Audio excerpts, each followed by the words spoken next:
मैंने कहा बाजार के करीब 500 करोड़ पूरी लोकसभा में दलितों के बीच में गए, जो कट्टर हिंदुत्ववादी थे, जो कट्टर कलावा बांधने वाले लोग थे, उन्होंने कलावा तोड़ दिया, उन्होंने हिंदुत्व छोड़ दिया और कहा कि राजेश भैया हम तुम्हारे साथ में, तुमने मेरी याद रखती है।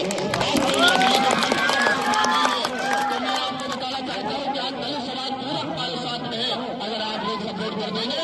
और एक चीज मैं आपको बताना चाहता हूँ मेरे भाइयों, मैंने दलितों से कहा कि जो मायावती की पार्टी से लड़ रहे हैं महाराज जी, जो पंडित जी महाराज जी लड़ रहे हैं, मैंने उनसे कहा कि अगर एक वोट से भारतीय जनता पार्टी की सरकार बनते हुए रुकेगी तो महाराज जी पहले कूद के चले जाए मोदी सरकार बन जाए, सबसे पहले उनकी सरकार बनाई जाए।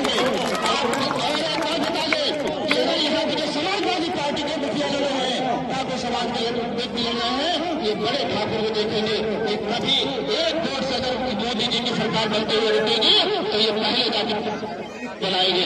तो मैं आपको बताना चाहता हूँ कि अभी अखिलेश के बात सही नहीं हुए हैं। मैंने अखिलेश जी के साथ गठबंधन किया था 2022 में, मैंने चुनाव नहीं लड़ा, मैंने कहा मैं तुम्हारा सपोर्ट करूंगा, लेकिन मन में एक बात आपसे नहीं है कि तुमको भी कल को मानते हैं, लेकिन उनसे दिमाग नहीं सुधर रहे हैं। आपको मालूम है कि अतीक अहमद का क्या आपका हाल हुआ, आपको मालूम है कि अभी आजम खां अपने विश्वास दिलाना चाहता हूँ वाला नंबर है। आपको बताना चाहता हूँ मेरे भाई, ये कभी घर से बाहर नहीं निकलते हैं, ये खुद असली मनोवादी है। ये तो हर हर महादेव को नारा बोलते हैं। मैंने महादेव को नारा बोलते हो 90% जब वोट लेते हो तो मुसलमानों का, तो तुमको कम से कम बाबा साहब डॉक्टर अम्बेडकर का नारा बोलना चाहिए, जिसके बदौलत तुम मुख्यमंत्री बने हो। इसी बात खाते मैं इस लोकसभा क्षेत्र से लड़ने आया हूँ।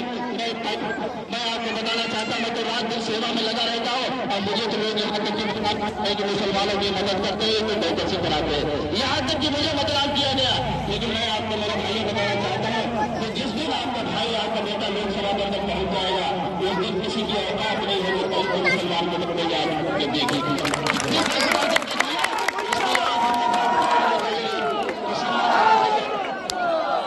मेरा आपसे अनुरोध है कि हमारे साथ साजिश हुई है, बहुत बड़ा षड्यंत्र हुआ, हमारा चुनाव चिन्ह में खत्म कर दिया, आगे चुनाव चिन्ह हमारा केपी कर दिया है। कोई बात नहीं, चेहरा तो तुम्हारे राजेश भैया का ही है, केपी चुनाव चिन्ह आप एक बार यहाँ से वोट देकर लोकसभा के अंदर भेज दीजिए। मैं विश्वास ऐसा दिलाता हूँ कि एक मनोवादियों की मैं खटिया खड़ी कर दूंगा।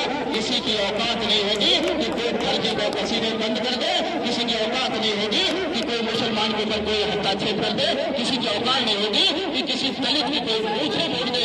और मैं भैया दलित और मुस्लिम का सहयोग करना चाहता हूँ, अगर सहयोग हो तो मेरी मदद कर देना भाई।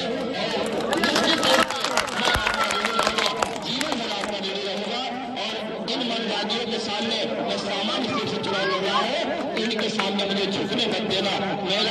मेरे परिवार के लोग, मेरे माँ बाप, मेरे भाई बहन सब आप ही लोग हैं, इसके अलावा मेरा कोई नहीं है।